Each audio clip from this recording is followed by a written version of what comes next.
इस धरती के हानि, ये वो अंतिम पीढ़ी के लोग थे स्वतंत्रता सेनानियों में। वैसे तो प्रथम पंक्ति में थी, लेकिन उम्र के हिसाब से अंतिम थे। ये वो लोग थे कि साधन संपन्न होने के बावजूद भी इन्होंने कष्ट का रास्ता अपनाया। बोले तो सुने करने की गांधी जी चाहते आराम से ऐशो और आराम की जिंदगी जी सकते, लेकिन गांधी जी ने कठिन रास्ता 1851 में पहली बार मोहम्मद सादुल्लाह के आग्रह पर सार्वजनिक जीवन में अपनी बैरिस्ट्री का और परिचय देने के लिए भारत से अफ्रीका की ओर रवाना हुए। अफ्रीका पहुंचे तो पता लगा कि मोहम्मद सादुल्लाह का झगड़ा और किसी से नहीं है, परिवार के ही अपने ही भाई से है।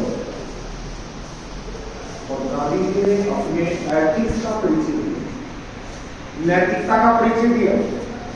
अभी हमारे वर्तमान chief justice of India Chandrachud Singh ji ने कहा कि वकील और जज दोनों ही नैतिक हों, नैतिकता का ध्यान रखें। मेरे को गांधी जी उस समय याद आ रहे थे कि गांधी ने उस पारिवारिक लड़ाई को आपसी समझौते से खत्म करवाया। दोनों भाइयों को न केवल संतुष्ट किया, बल्कि दोनों भाइयों को एक परिवार में एकजुट रहने का संदेश दिया कि भाई भाई के विरुद्ध ना लड़े, और वो मामला रफा दफा हो गया। शुरुआत उन्होंने कहां से की? नैतिकता की सूत्र से, कि मामला लड़ने गए थे किसी एक की तरफ से, उनको तो अपना केस जितवाना था भाई, लेकिन उन्होंने वो केस किस हिसाब से लिया? नैतिकता क्या था? गांधी जी का उद्घोष वाक्य है कि मनसा वाचा और कर्म, मन वचन और कर्म तीनों से ही आप अहिंसक हो। अर्थात जीव के प्रति आप दया दृष्टि बनाए रखें। आपके मन में भी अगर किसी के प्रति दुराग्रह है, वो हिंसा है, अतः वो हिंसा की श्रेणी में आएगा। अगर हम हमारे मन से, वचन से और जो हम कार्य करते हैं उससे किसी दूसरे को पीड़ित ना करें, पीड़ित करने का विचार भी दिमाग में हमारे नहीं आए। ये गांधी जी ने, और फिर उनका किताब का नाम माई एक्सपेरिमेंट्स विद ट्रुथ, मेरे सत्य के साथ प्रयोग। अर्थात क्या था मेरे सत्य के साथ प्रयोग? जो वो सार्वजनिक जीवन में दूसरों से वादा करते थे ना करने के लिए, वो पहले खुद करते थे। आज का ही अगर आपने अखबार पढ़ा हो तो अखबार में लिख रखा है कस्तूरबा जी बीमार हो रही है, तो कुछ चावल और दाल खाने के लिए मना कर दिया गया। गांधी जी का भी पसंदीदा दाल और चावल, कस्तूरबा का भी पसंदीदा दाल और चावल। गांधी जी ने अपनी पत्नी से कहा कि देखिए आपको ठीक होना है तो आप ये दाल और चावल खाना बंद कर दीजिए। कस्तूरबा को लगा पहले भी कई बार कह चुके हैं, तो ठीक है कोई, इस बार थोड़ा सीरियस कह रहे थे गांधी जी, तो उन्होंने कहा आपका क्या होगा? बोले मेरा कुछ नहीं होगा, मैंने 1 साल मैंने प्रण ले लिया है कि मैं दाल और चावल नहीं खाऊंगा। और अंततः कस्तूरबा को वो बात अच्छी भी लगी कि भाई ठीक है, खुद ही नहीं खा रहे हैं, ये तो ठीक है, स्वस्थ है, उसके बावजूद भी नहीं खा रहे, तो मुझे भी ये चावल और दाल छोड़ देनी चाहिए। भाई डॉक्टर ने मना कर दिया तो आपको मत खाए। कस्तूरबा जी ठीक हो गई। हालांकि उनका स्वास्थ्य भारत छोड़ो आंदोलन के समय तक जाते जाते कस्तूरबा जी का स्वास्थ्य धोखा दे गया, और 42 के आंदोलन, भारत छोड़ो आंदोलन के समय उनके पर्सनल असिस्टेंट महादेव देसाई और कस्तूरबा गांधी दोनों का निधन हो जाता है। तो गांधी सत्य की बात करता है, गांधी अहिंसा की बात करता है। गांधी कर्म की बात करता है। कर्म कहां से सीखा उसने? गांधी बाबा पर भगवत गीता का प्रभाव है। इसका मतलब भगवान श्री कृष्ण जो अर्जुन को उपदेश दे रहे कहा कुरुक्षेत्र में, वो गीता सार गांधी को प्रभावित कर रहा है। वो गीता तिलक को प्रभावित कर रही है। अतः तिलक से भी गांधी कुछ सीख रहे हैं। तिलक क्रांतिकारी है। अतः गांधी का ध्यान कर्म पे था कि समाज में न्याय कब हो, समाज में न्याय जब हो जिसका जो निर्धारित कर्तव्य कर्म है वो अपना निर्धारित कर्तव्य कर्म पूरा करे। उसने समाज के स्वीपर से लेकर के और उच्चस्थ वर्ग तक का काम बता दिया कि जो काम करता आया है वो करे। इसको लेकर के अम्बेडकर जी और गांधी के बीच मतभेद होता है। गांधी कहते हैं कि जाति जो है वो जन्म आधारित होनी चाहिए, लेकिन अम्बेडकर जी कहते हैं कि नहीं, कर्म आधारित होती। जन्म और कर्म का झगड़ा गांधी के बीच था। दोनों अपनी अपनी जगह थे। सत्य दोनों तरफ से देखा जाता है। मैं यहां खड़ा हूं, मुझे बीच का अक्षर 6 दिख रहा है और आप उस साइड में हैं। इस टेबल के इधर मुझे वो 6 दिख रहा है, आपको 9 दिख रहा है। हम दोनों से ही। अतः हमेशा एक सिक्के के 2 पहलू होते हैं और सत्य और असत्य के बीच कई बार तो एक धुंधली सी रेखा होती है, फिर भी हमें सत्य का अनुसरण करना पड़ता है। गांधी के साथ सत्याग्रह शब्द जुड़ा हुआ है। सत्य धन आग्रह है, सत्य के लिए आग्रह किया जाता है। कौन है सत्याग्रही? 11 गुण बताते हैं उसमें गांधी जी। हर कोई व्यक्ति सत्याग्रही नहीं हो सकता। सत्याग्रह का मतलब क्या है?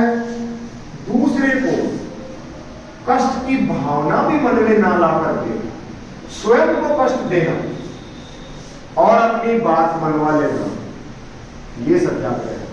अतः गांधी जी के पास 21 दिन के उपवास में बैठे हुए हैं, अंग्रेज आ रहे हैं, उनको सबको पता है पिछले 20 दिन से इन्होंने पानी भी मुंह से नहीं पिया है और ये उपवास कर रहे हैं आजीवन। एक तरह से वो आमरण अनशन पे हैं। 21वें दिन कोई अंग्रेजों में ढलका अफसर आया, उनको लगा यार एक व्यक्ति पिछले 20 दिन से कुछ नहीं खा रहा, हम दिन में 3 बार खा रहे हैं, ये 20 दिन से कुछ नहीं खा रहा, क्या मांग है? बोले मान साहब चंपारण सत्याग्रह है तो तिनकटिया पद्धति को बंद कराना चाहते हैं। पहले दिन मजिस्ट्रेट ने आदेश दे दिया था कि गांधी जी वापस चले जाए, चंपारण में नहीं है। फिर भी गांधी जी ने कहा अरेस्ट कर लीजिए, आप हमें अरेस्ट कर लीजिए भाई, जाएंगे नहीं, हम चंपारण आ गए हैं तो हम चंपारण में तो आंदोलन करके रहेंगे। तिनकटिया पद्धति किसान को अपनी जमीन के 3/20 हिस्से में नील की खेती करना अनिवार्य था। वो नील का डोडा जब पकता था तो वो नील ऐसे बिखरती थी, जैसे ब्लैक रस्ट और रेड रस्ट रोग होता है, पाउडर बिखरता है, पाउडर मिल्ड्यू ये रोग होते हैं ना बाजरे में गन्ने में, ऐसे बिखरता था। तो वो रंजक जब बिखरता था वो जमीन क्या हो जाती थी? खराब। तो आपके पास 10 बीघा जमीन है तो 10 का 3/20वां हिस्सा कितना हो गया? 1.5 बीघा। 1.5 बीघा में आप नील की खेती करेंगे, वो 1.5 बीघा आपकी 10 बीघा को खराब कर रही है। इधर से हवा आई, उस वाले खेत की नील ने आपको खराब कर दिया, इधर से हवा आई, वो उड़ उड़ करके पूरे खेत खराब हो गए। अंततः गांधी जी राजकुमार शुक्ल के आमंत्रण पर बिहार पहुंचे और चंपारण सत्याग्रह, भारत में पहला सफल सत्याग्रह, और तिनकटिया पद्धति को समाप्त कर दिया। सैनिधय विनम्र कोई हो अल्लाह नहीं, क्योंकि उदारवादी थे गांधी, अहिंसावादी है। क्रांतिकारियों का रास्ता अलग है, उदारवादियों का रास्ता अलग है। पहला सत्याग्रह 1906, विश्व में पहला सत्याग्रह गांधी ने 1906 में किया। कहा? अफ्रीका की धरती पर, एशियाटिक रजिस्ट्रेशन एक्ट। तब अपना पत्र इंडियन ओपिनियन साप्ताहिक पत्र था, वो छापते थे और उसमें अफ्रीका में रह रहे काले और गोरे का भेद था। ट्रेन में सीट बुक है फर्स्ट क्लास की और गांधी को रिबेट दे दिया गया, उतार दिया गया और गांधी को नीचे पायदान में बैठ के यात्रा करनी पड़ी। लेकिन उन्होंने तय कर लिया कि काले गोरे का भेद खत्म करके रहूंगा। फिर एशियाटिक रजिस्ट्रेशन एक्ट क्या था? हम एशिया से अंग्रेज लेकर के गए कहां? Africa, England, America. हमें एक पत्र रखना पड़ता था जेब में हमेशा, जैसे आज हमारा आधार कार्ड है, वैसे ही एशिया से गए हुए लोगों को अफ्रीका में वो पत्र जेब में रखना पड़ता था। अगर नहीं मिला हो तो पुलिस आपको अरेस्ट करती थी, जेल में डाल देती थी। ये एक अत्याचारी कानून था कि ले भी गए आप ही, पकड़ भी आप ही रहे हो। अंततः गांधी ने उस एशियाटिक रजिस्ट्रेशन एक्ट को अफ्रीका की धरती पे खत्म कर दिया। पहला सफल सत्याग्रह अफ्रीका में, विश्व भारत में पहला सत्याग्रह चंपारण। गांधी जी कहते हैं कि साधन और साधे दोनों ही पवित्र होने चाहिए। साधन और साधे, साधे का मतलब मीन एंड एंड्स, मीन यानी साधन, और साधे का मतलब है लक्ष्य। अतः गांधी जी कह रहे हैं अगर साधन अनुचित है, उचित साध्य प्राप्त हो ही नहीं सकता। इसलिए साधन पवित्र होने चाहिए। साधनों की पवित्रता में विश्वास महात्मा गांधी करते हैं। एक बच्चे ने नकल की और परीक्षा पास कर ली, साध्य तो प्राप्त कर लिया आपने, लेकिन वो पवित्र साध्य नहीं है। बेईमानी से आपने किसी दूसरे का हक खा लिया है, गलत। पेपर चोरी, नकल, ये क्या है? अनुचित साधन है। इसलिए लिखा हुआ आता है परीक्षा में अनुचित साधनों का प्रयोग यदि कोई करता पाया गया तो परीक्षा से वंचित किया जाएगा। ये तो कानून बनाया हुआ है, लेकिन गांधी जी तो उसको नैतिकता से जोड़ते हैं। गांधी कहते हैं कि धर्मवीर राजनीति मृत्यु के समान है। धर्म से आज से यहां क्या है गांधी का? हिंदू, मुसलमान, सिख, ईसाई नहीं है। धर्म वो जो दृढ़ धातु से उत्पन्न है, जो धारण किए जाने योग्य है। अर्थात धारण क्या करें? किसी गरीब व्यक्ति की हम मदद करें, किसी असहाय को हम सहारा दें, किसी अनाथ को हम पालें, ठीक है, ये भूखे को हम रोटी खिलाएं, वृद्ध व्यक्ति के प्रति हम हृदय में प्रेम रखें कि हमें सबको वृद्ध होना है, बच्चे को हम उसकी प्रगति के लिए सारे साधन उपलब्ध कराएं। ये धर्म है। धर्म मंदिर में ताली हो जाती नहीं है। धर्म गणेश जी के और बालाजी को सिंदूर ठारने लगा उसको परिवर्तन, बड़ा सा टीका और चावल और बेचारे होता है कई, ये धर्म नहीं है। कई नकली लोग सुबह निकलते हैं तो तिलक लगाते हैं, चावल आया आडो तिचोर आया ताकि सुंदर लगे, वो दिखावा करने के लिए है तिलक। अन्यथा किसी का भी तिलक जो ऐसे लगता है बोर्ड बनाया ऐसे लगा दिया, उसमें ऐसे नहीं होता। ये तिलक कब निकलता है? ये आप जब किसी विवाह में जा रहे हैं तब इस उंगली से करके ये तिलक, ये अलग तिलक और धर्म का तिलक अलग है। एक बिंदी लगाई जाती है केवल डोज, ऐसे तिलक नहीं निकलता कभी भी किसी मंदिर का। लेकिन कई तो सुहारा यहाँ लगा लगभग क्या रह गई, हम 3 बार यहाँ करेगा, चंदन लगाऊंगा, ऐसा फट गए हैं ये भाई आकर मेरे झूठे और नकली है। वो ईश्वर आत्मा में है, कहीं मत खोजिए, आत्मा सो परमात्मा, ये हमसे सबने जाना है। इसलिए ईश्वर तो खुद कह रहे हैं अरे मुझे तू कहां पत्थरों में घूमने जा रहा है, कहां तू मंदिरों में ढूंढ रहा है, मैं तो तेरे अंदर ही हूं। तू किसी गरीब के साथ खड़ा हो जा, वो मेरा ईश्वरीय अंश तेरा प्रकट रूप है। तू किसी ऐसा का सहारा बन जा भाई, तू भगवान है उस श्रेणी में। अगर तू ये कर, ये है मेरा धर्म। इसलिए भगवान श्री कृष्ण ने कर्म करने की सीख दी है। कर्मे कुरु कर्मे कुरु, कर्म करो कर्म करो कर्म करो। जो कर्म नहीं करेगा, श्री कृष्ण ने तो ये तक कहा है निष्काम कर्म योग की सिद्धि है। अर्थात फल आकांक्षा से रहित होकर के और आप अपना नित्य कर्म करते हैं, वो है निष्काम कर्म।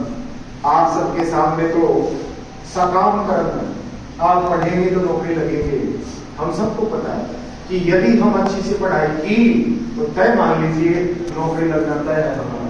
फल मिले, वो तो कह रहा है कि फल की आकांक्षा से रहित होकर के कर्म किया जाए, वो कर्म 100% सफल होगा। लेकिन वो एक अलग स्थित प्रज्ञ क्या है फिलोसफी में? जो सुख और दुख, दिन और रात में एक जैसा स्वभाव रखे। कोई आए, उसको गाली कोई दे रहा है और उसका मुस्कुरा के स्वागत करे। कोई आप किसी को दूसरे को गाली दे रहे हैं, कितनी देर बाद आप उसको हंसिए, नमस्कार, वो गाली निकाल रहा है आपको, फिर आप कहिए वहां से हमसे कोई गलती हो गई क्या? कोई बात नहीं, हम सुना अगला ही पश्चाताप की अग्नि में जल जाएगा कि यार अपन ने तो देवता व्यक्ति को गाली दे दी, लेकिन क्रिया की प्रतिक्रिया, जवान को लड़का है और गाली दी, उससे पहले कबूल ठोक लिए, ये हिंसा है। इसलिए गांधी कहते हैं कोई तुम्हारे बाएं गाल पर थप्पड़ मारे तो दायां गाल आगे करो। कहते हैं पसारड़ी नाड़ को काटी जाए, आपने मारवाड़ी में कही दी है, दुश्मन भी नाड़ पसार देते हैं, तो कोई निकृष्ट राजा भी पसारड़ी नाड़ को काटता है। आत्मसमर्पण हो गया, झुक गया, लड़ाई झुक लेकर की तो है। दो जनों में ईगो किस चीज को लेके कि झुके कौन, नीचे कौन। जो नीचे हो गया उसका ईगो शांत हो गया, सामने वाले ने अधिकता स्वीकार कर ली। लेकिन नहीं हुआ, दोनों ही अड़िग हैं, अब लड़ाई होगी, अब एक दूसरे को मार करके ईगो शांत होगा। ये राजा महाराजा अपना ईगो शांत करते रहे, इस आम जनता को मारते रहे, इस जनता को अधिकार दिलाने वाले महात्मा गांधी थे। इसलिए समझिए क्रोनोलॉजी को, सुभाष चंद्र बोस को और पटेल को वोटों के लिए काम में लेते हैं लोग। उसी सुभाष चंद्र बोस ने महात्मा गांधी को फादर ऑफ नेशन कहा, राष्ट्रपिता कहा। कहां से? आजाद हिंद रेडियो, आजाद हिंद फौज का जो रेडियो चैनल था, सुभाष चंद्र बोस विदेश में थे, वहां से जर्मनी से संबोधित करते हुए कह रहे हैं हिटलर को आप दिखा रहे हैं वहां सुभाष चंद्र बोस, और कह रहे हैं भारतीयों से माफी मांगी। तुमने जो 1925 में मीन काम्प लिखी है किताब, उसमें तुमने भारतीयों को असभ्य, जंगली और बर्बर कहा है, माफी मांगिए, मैं हूं भारतीय। हिटलर से माफी मंगवाने वाला सुभाष चंद्र बोस था। उस सुभाष चंद्र बोस ने 1943 में कहा, राष्ट्रपिता इस अंतिम युद्ध में हम आपके साथ हैं, नेतृत्व आप संभालिए। लोगों ने तो कहा कि सुभाष चंद्र बोस के और गांधी के नहीं बनी, अरे वो लक्ष्य एक ही था, भारत की आजादी। इस बीच सुभाष चंद्र बोस का नारा था कि जय हिंद और जय हिंद के साथ तुम मुझे खून दो, मैं तुम्हें आजादी दूंगा। वो क्रांतिकारी थे बड़े। लेकिन गांधी क्या कह रहे हैं कि नहीं, हिंसा किसी भी सूरत में बर्दाश्त होगी नहीं होगी। दो विपरीत विचार, जीता कौन? अहिंसा जीती। सुभाष चंद्र बोस को पता है कि गांधी बाबा के बिना आंदोलन सफल नहीं होंगे। मैं घोषणा कर सकता हूं, मैं युवाओं की बहुत कृति कर सकता हूं, लेकिन उसको दिशा देने का काम महात्मा गांधी कर सकते हैं। मोहम्मद अली जिन्ना और महात्मा गांधी, उस जिन्ना को गांधी कायदे आजम कहा करते थे। कायदे आजम, हर काम कायदे से करते थे, इसलिए नाम भी क्या रख दिया गांधी जी ने? कायदे आजम। वो कायदे आजम 1920 तक तो गांधी के बराबर अहिंसक है। 20 के बाद उसने रास्ता अपना लिया हिंसा का और जन्म दिया पाकिस्तान को। आज विश्व का 8वां आतंकी राष्ट्र पाकिस्तान है और विश्व का 1 नंबर पर शांति प्रिय लोकतांत्रिक देश भारत है। विश्व का सबसे बड़ा अहिंसक शांति प्रिय लोकतांत्रिक देश कौन है? भारत है। 143 करोड़ है और देश डेमोक्रेटिक है और अहिंसा रग रग में है। आने वाली पीढ़ी को हमें हिंसक नहीं बनना।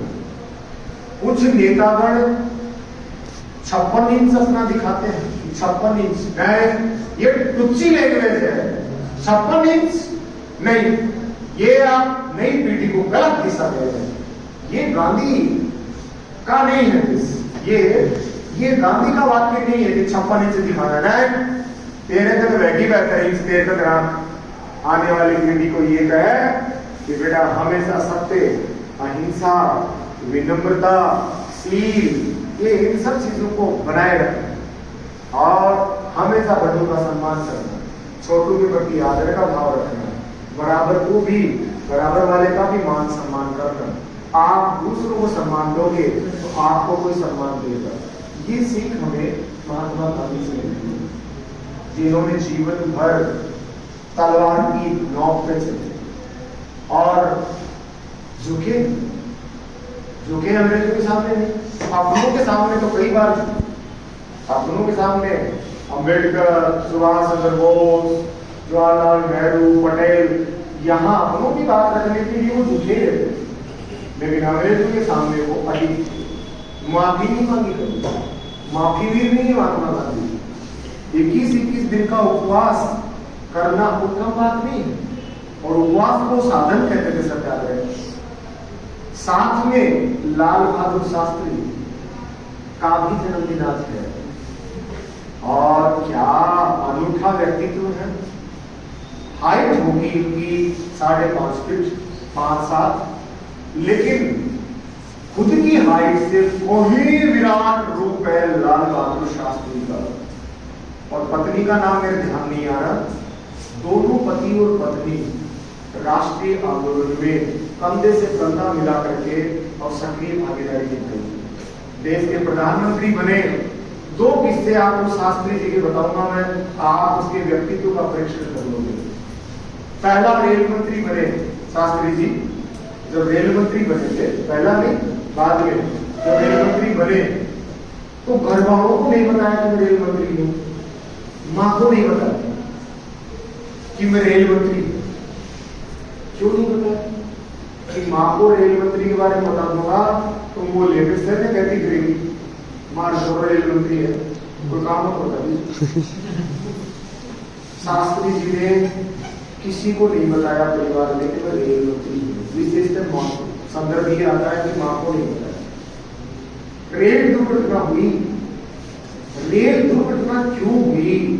शास्त्री जी ने सबसे पहले अपना इस्तीफा कर दिया। अगर रेल दुर्घटनाग्रस्त हो गई है तो मुझे इस पद पर रहने का कोई अधिकार नहीं है। कोई है भाई का आज भारत में? रेल दुर्घटना तो अभी थोड़े दिन पहले हुई है, छुटाइए, इस्तीफा दिलाइए, लेकिन और ज्यादा लोग मेरी हताहत नहीं हुई।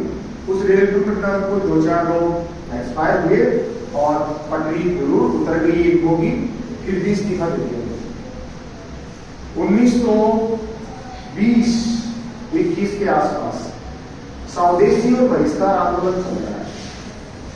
स्वदेशी को अपनाइए और विदेशी का बहिष्कार। राष्ट्रीय शिक्षा को अपनाइए, अंग्रेजी शिक्षा का बहिष्कार कीजिए, विदेशी वस्त्रों का बहिष्कार कीजिए, खादी को अपनाइए। गांधी का आंदोलन था, ऐसे आंदोलन का ये आधार वाक्य अहिंसा परमो धर्म है, पहली शर्त है।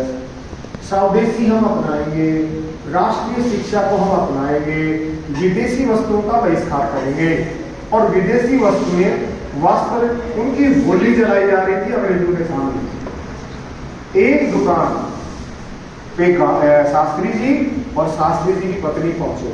वो दुकान चूड़ियों की थी, लाख के चूड़े या फैंसी चूड़ियां, इन चूड़ियों की दुकान पे पहुंचे। दुकान भारतीय की थी। शास्त्री जी की पत्नी ने कहा भैया ये जितने भी चूड़ियां हैं ये विदेशी जो है, देसी तो रख लीजिए, हमारी लाख की है वो तो रख लीजिए, बाकी विदेशी है बाहर ले, इनको फेंक दीजिए।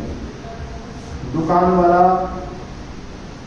व्यंग्यात्मक तौर पर शास्त्री जी की पत्नी की ओर इशारा करते हैं और नजर गड़ा देते हैं हाथ में कि स्वदेशी बाद में अपनाना मैडम, पहले अपना जो चूड़ा विदेशी है ना ये तो उतार दीजिए। इशारे में समझा दिए उसने। किसको? शास्त्री जी की पत्नी। शास्त्री जी वही बगल में खड़े हैं। पत्नी अपनी चूड़ी कब तोड़ती है? जब पति का निधन हो जाए। उन्होंने शास्त्री जी को देखा, तो साल हो गए, मैंने ध्यान ही को नहीं कि ये में 2 चूड़ी है कि विदेशी है। अंततः उन्होंने 2 चूड़ियों को तोड़ दिया। तोड़ा, शास्त्री जी बोले कोई घर तो नहीं आओ ना, तोड़ो बहुत बड़ा मर गया है, बोले मरू तोड़ दियो। आप वो दुकान वाला खुद लगता है सारी चूड़ियां बाहर लाके तोड़ देता है, दोनों के पैर सूखा है। कि मैं तो सिर्फ ये देख रहा था कि आप हमसे ही स्वदेशी अपना रहे हो या खुद भी स्वदेशी अपनाना चाहते हो। इन भारतीय नेताओं को ये पूछिए कि हम ही से कलश यात्रा करवाओगे या अपने बेटा की बहू अपनी बेटी से भी कलश यात्रा करवाओगे? अपने बेटा बेटियों को तो अमेरिका, ब्रिटेन, कनाडा, फ्रांस पढ़ा रहे हैं और हमारे बेटे बेटियों को यहाँ गांव में सरकारी स्कूल नसीब नहीं हो रही, उनको भी बंद कर रहे हैं। धीरे धीरे सरकारी सिस्टम को बंद किया जा रहा है, निजीकरण की ओर बढ़ रहे हो। गरीब आदमी कहां शिक्षा लेगा? ये तो राइट टू एजुकेशन एक्ट है, उसके बावजूद हालात ये है कि अभिभावक अपने बच्चों को सब प्राइवेट पढ़ाना चाहते हैं। क्यों भाई, ऐसा क्यों है? सरकारी संस्था, सरकारी डॉक्टर, सरकारी टीचर से बढ़ के कोई टीचर नहीं है, ये ध्यान रखिए आप। सरकारी डॉक्टर में कर्तव्यनिष्ठ होना चाहिए, चोर नहीं। एसएमएस के डॉक्टर ने यदि मना कर दिया कि कोई इलाज नहीं है तो आप किसी भी प्राइवेट दुकान में ले जाइए, नहीं बच पाएगा। लेकिन किसी प्राइवेट 5 स्टार दुकान नामक हॉस्पिटल ने मना कर दिया है कि साहब घर ले जाइए, तो आप एसएमएस ले जाइए, उस मरने वाले को जिंदा एसएमएस कर देगा। ये मेरा 17 साल का अनुभव है उस एसएमएस के साथ। मैंने मरे हुए को वहां जिंदा होकर देखा है, और जो लोग वहां से डिस्चार्ज करा के ले गए उनको मैंने दूसरे दिन मरते देखा। एक दिन का बिल 3 लाख बना दिया एक रात का। मैंने वो भी देखा है तो प्राइवेट चोर हॉस्पिटल का कि डेड बॉडी को वेंटिलेटर पर रख दिया। और अंततः मेडिकल काउंसिल ऑफ इंडिया ने सख्त कदम उठाने के लिए और काम किया। उस हॉस्पिटल ने अब अपना नाम ही बदल दिया है और दूसरे को बेच दिया। काम करने वाला एक फौजी था, फौजी के पिता को 3 दिन एक्स्ट्रा रख लिया, अभी नहीं बदले, पैसा बना लिया। अतः चोरी, गांधी जी पंचशील देते, सत्य, अहिंसा, अस्तेय, परिग्रह और ब्रह्मचर्य। अस्तेय क्या है? चोरी नहीं करना। चोरी करना आपकी नहीं है और आप चोरी करते हो, गलत। अपरिग्रह क्या है? अनावश्यक धन का संग्रह मत कीजिए, समाज की प्रॉपर्टी है। एक गरीब के घर में निवाड़ा ही नहीं गया और तुम बादाम बाहर फेंक रहे हो, ये है अपरिग्रह, अनुचित। आप अनुचित मत कीजिए सर, नैतिकता अपना ही। सब कुछ तो इस पृथ्वी से उत्पन्न हो रहा है, अतः प्राप्त हमें यही से हो रहा है। कुछ एक वर्ग लोगों ने कब्जा कर लिया है, अतः वो कब्जा ना करे, उनके लिए उन्होंने ट्रस्टीशिप सिद्धांत दिया, न्यासीता का सिद्धांत, कि पूंजीपति ने जो पूंजी बटोरी वो उसकी है, मान लीजिए उसकी है, लेकिन वो पूंजीपति इस समाज की संपत्ति को धरोहर समझे, वो उसका ट्रस्टी है, वो उसका संरक्षक है। अब वो उद्योगपति कोई गरीब बच्चा दिखे उसके पढ़ाने की व्यवस्था करे, स्कूल खुलवाए, कॉलेज खुलवाए। कोई गरीब है, इलाज नहीं करा सकता है, हॉस्पिटल खुलवाए। पढ़ते हो Panna Devi college, SLKP government college, Chauthmal Modi hospital, या फिर स्कूलों के आगे नाम, कॉलेजों के आगे किसी व्यक्ति का नाम, जैसे किशन मोदी, कमला मोदी धर्मशाला, गजानन मोदी स्कूल। ये क्या है? ये गांधी जी के अनुयायी लोगों द्वारा स्थापित चिकित्सालय और शिक्षण संस्थान है। 50 के बाद कहां गए? क्यों नहीं अडानी और अंबानी का कहीं नाम देखते आप? क्यों टाटा, बिरला, सिंघानिया, मोदी, तोदी, बजाज, इन्हीं का नाम कैसे आता है? कुछ लोगों ने तो मोदी शब्द को ही गलत बना लिया है। मोदी तो सारे बढ़िया है हमारे राजनगर सीकर में सब, अब तो मोदी ओबीसी में भी आने लग गए। मैंने सुना कि अब मोदी ओबीसी में आ गए हैं, बढ़िए हैं मोदी। और जो बढ़िए मोदी थे उन्होंने चिकित्सालय और वो बनवाए हैं शिक्षा। ओबीसी वाले मोदियों ने कुछ नहीं किया देश को बेचने के अलावा। इसलिए आप आंखें कान नाक खोल के जिए, किसी के बहकावे में नहीं आए। धर्म, जाति, वर्ग, संप्रदाय कोई बुरा नहीं है, हमें ये सिखाया गया है बाल्यकाल से।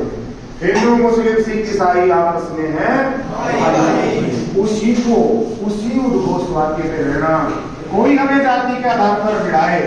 ये 3 महीने राजस्थान में चुनाव होने वाले, अगले 5 महीने में लोकसभा के होने वाले। ये जाति और धर्म ये दोनों निकल के आएंगे। पाकिस्तान 1 लाख बार बोला जाएगा, देश में चुनाव हो रहे हैं, बोला पाकिस्तान जाएगा। यहाँ मेजोरिटी में हिंदू हैं, टारगेट मुसलमानों को होगा। एक ही जाति के सभी लोग हैं, सभी पार्टियां उसी जाति को क्यों दे रही है टिकट, दूसरे को नहीं दे रहे? इसका मतलब जाति गई नहीं है। जाति जाति सी जाएगी और जाएगी भी कोई ना। लेकिन जाति कोई बुरी नहीं, धर्म कोई बुरा नहीं है, वर्ग कोई बुरा नहीं है, क्षेत्र कोई बुरा नहीं है। वहां पे लग जाता है क्षेत्रवाद, जातिवाद, संप्रदायवाद, भाषावाद। ये नेशनल इंटीग्रेशन को रोकते हैं। ये राष्ट्रीय एकता के मार्ग में बाधक तत्व है। अतः गांधी हमें एकजुटता का संदेश देके गए। शास्त्री जी हमें नारा देंगे, जय जवान जय किसान। उन्होंने उस समय भारतीयों से आग्रह किया कि आप एक समय खाना मत खाइए, उपवास रखिए, ताकि जो गरीब हैं जिनके पास खाना नहीं जा रहा है वहां तक हम पहुंचा सकें।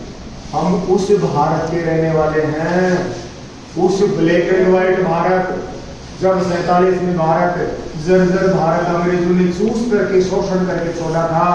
हमारे पास रहने को घर नहीं था, पहनने को कपड़े नहीं थे और खाने को अनाज नहीं था। रोटी, कपड़ा और मकान, बेसिक नीड नहीं थी। 80-85 के बाद जाकर के और ये मकान बनने लगे हैं। 80 के बाद छान झोंपड़ों में हम निकल करके आए हुए हैं। आज आपको लगता है कि ये महल है, यहाँ झोपड़ी थी। आज से 17 साल पहले यहाँ झोपड़ी थी जहां आप हैं।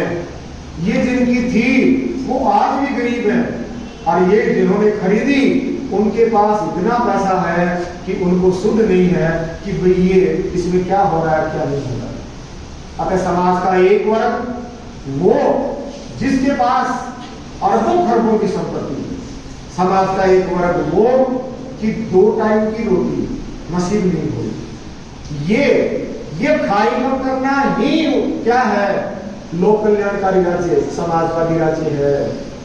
इसी को हम कहते हैं सोशलिस्ट स्टेट।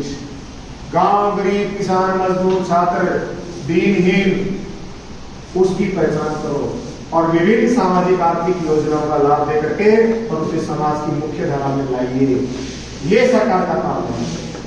लेकिन सरकार तो बैठ गई है किनकी यहाँ? उद्योगपतियों की झोली में। हमारा धनी धोरी कौन है? हमारे धनी धोरी हम हैं।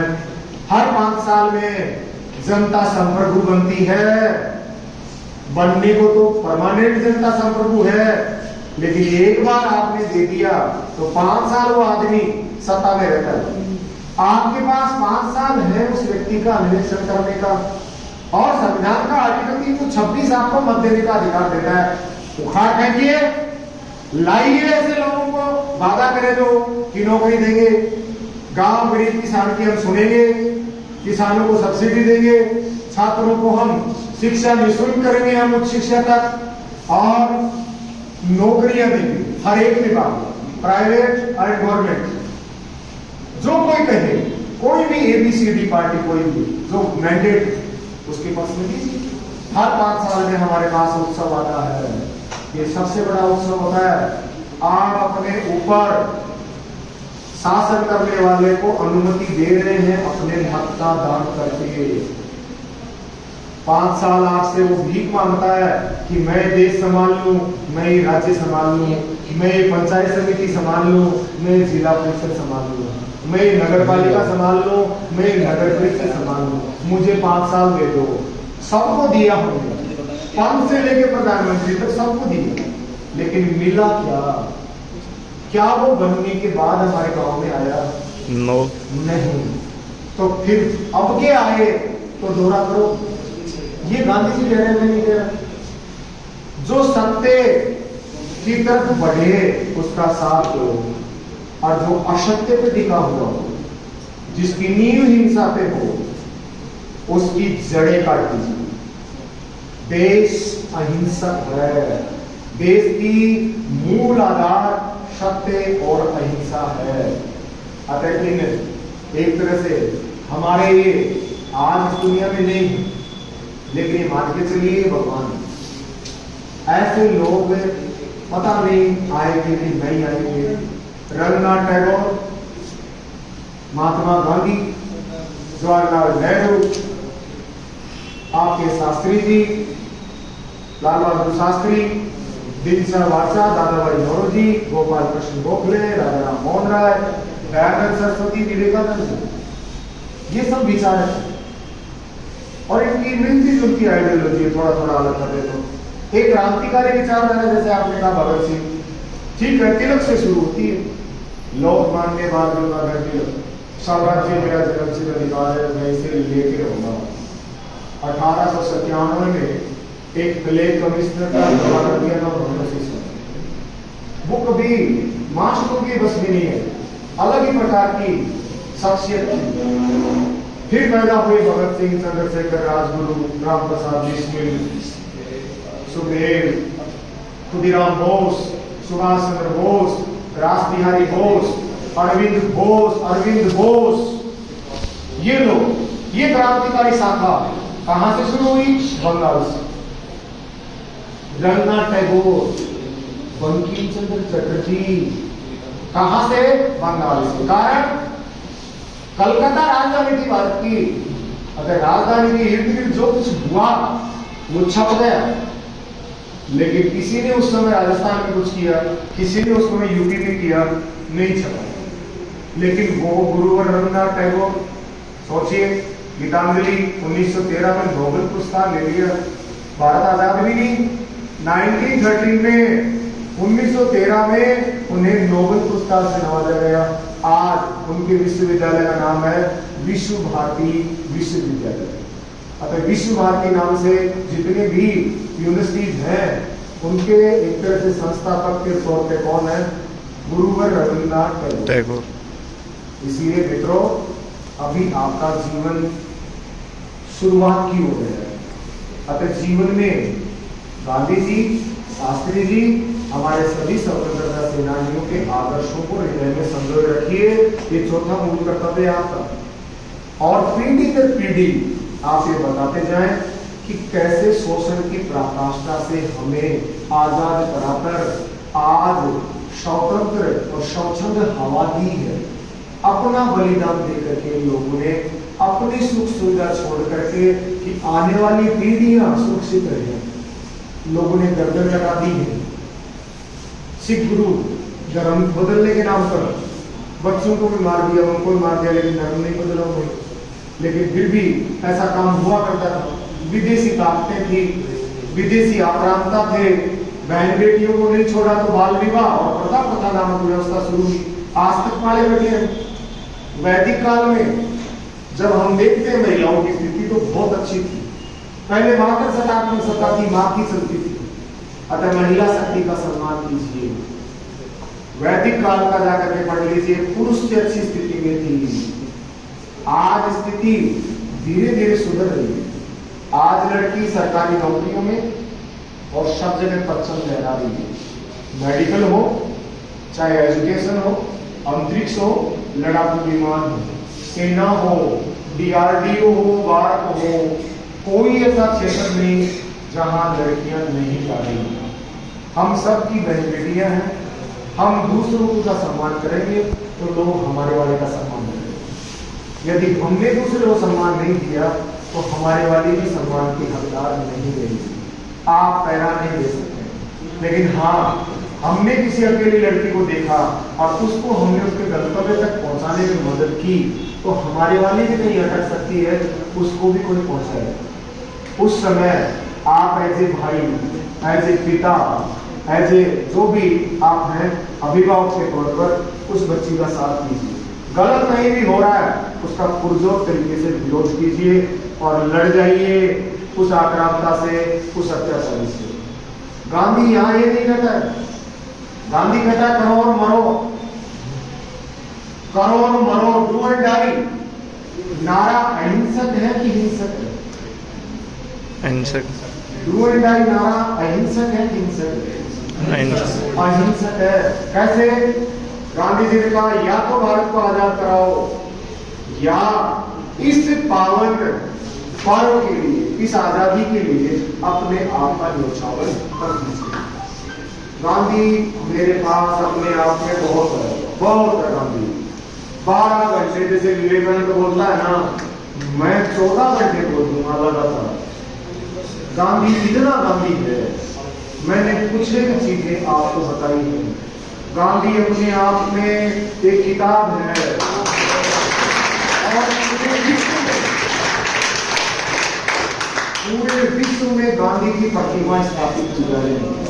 गांधी स्टडी सेंटर हैं, Frankfurt university, Chicago university, Oxford university, Cambridge university, ठीक है, और कोलंबिया यूनिवर्सिटी, कौन सी यूनिवर्सिटी, टॉप मोस्ट जो यूनिवर्सिटी है, नाम बता दीजिए मुझे कि वहां गांधी की प्रतिमा ना हो। विदेश में और भारत में गांधी को हाशिए पे किया जा रहा है। ये दुखदाई है, ये दुखदाई। Father of nation Mahatma Gandhi है और रहेंगे, और गांधी की जगह कोई नहीं ले सकता। लेकिन कुछ लोग गांधी को साइड में करना चाहते हैं। नहीं, गांधी फ्रंट फुट पे ही खेलेंगे और आने वाली पीढ़ियों को अहिंसा के रास्ते पे ही जाना होगा। अहिंसा ही शांति का रास्ता होगी। इसलिए अनुच्छेद 51 वसुदेव कुटुंबकम सर्वे भवन्तु सुखिनः, ये हमारी विदेश नीति का आधारशिला है। गांधी का सत्य और अहिंसा कि भारत अपने विदेशी संबंधों में अंतर्राष्ट्रीय स्तर पर एक दूसरे देश से व्यवहार करेगा तो शांतिप्रिय तरीके से करेगा, एक दूसरे की संप्रभुता का सम्मान करेगा और हम शांति के मार्ग पर चलते हुए ही और पूरे विश्व को एक नई ऑर्डर में स्थापित करेंगे, एक न्यू वर्ल्ड ऑर्डर जिसमें एक आदर्शात्मक व्यवस्था हो कि सब एक के लिए, एक सब के लिए। मानव जाति के नाम पर कभी कोई बात आए तो हम सब एकजुट होकर के और एक दूसरे का साथ दें। जैसे कोरोना हमें मानवता सिखा गया। अमेरिका में एक्स्ट्रा थी वैक्सीन तो हमने दे दी, हमारे पास ज्यादा थी तो हमने वहां भेज दी। अनेक देशों ने एक दूसरे देशों की मदद की। जहां चिकित्सीय उपकरण नहीं थे, भारत ने भेजे। इस बांग्लादेश, श्रीलंका, इनको बांटे हैं हमने क्योंकि हम बड़े की भूमिका में। 60 कंट्रीज 8 कितनी है? 8 भारत बड़े भाई की भूमिका में। हम बांग्लादेश से लेना नहीं जानते, देना जानते। श्रीलंका को हमने दिया है। अफगानिस्तान में हम संसद बना रहे हैं, अफगानिस्तान में हम रोड बनवा रहे हैं। ईरान और वो चाबहार बंदरगाह वो वहां डेवलपमेंट हम करवा रहे हैं। श्रीलंका भूखा मर रहा था, 10,000 करोड़ रुपए अभी दिए। ठीक है, भूटान की विदेश नीति हम तय करते थे। भूटान की विदेश नीति, भूटान देश है, विदेश नीति भारत तय करता है। नेपाल को हम पाल के रखते हैं। नेपाल का कोई भी नया प्रधानमंत्री भारत यात्रा पहले करेगा, मैत्री संधि है प्रशासन। उस नेपाल को हमने तकरीबन 2-4 लाख करोड़ रुपए की मदद कर दी होगी 47 से लेकर अब तक। वहां भूकंप आया, तत्काल हमने 20,000 करोड़ भेज दिए 61 में। कभी नहीं आएगा वो पैसा, लेकिन वो बफर स्टेट है चाइना और भारत के बीच में। अगर नेपाल चाइना की जोड़ी में चले, श्रीलंका चाइना की जोड़ी में चला जाए, बांग्लादेश जोड़ी में चला जाए, भारत सुरक्षित हो जाएगा। अब एक पाकिस्तान को छोड़ करके बाकी के 6 देशों में हम उपस्थिति दर्ज करा रहे हैं। अफगानिस्तान, माली, भूटान, श्रीलंका, बांग्लादेश, सब जगह हम कोई ना कोई डेवलपमेंट कार्य करा रहे हैं ताकि वो देश और देश के राष्ट्राध्यक्ष भारत के पक्ष में रहे। पाकिस्तान हमारे पक्ष में नहीं आएगा क्योंकि चाइना आने नहीं देगा। चाइना कभी नहीं चाहेगा कि भारत पाकिस्तान मिले, इसलिए पाकिस्तान नहीं कर रहा आतंकवाद, चाइना कर रहा है। तो चाइना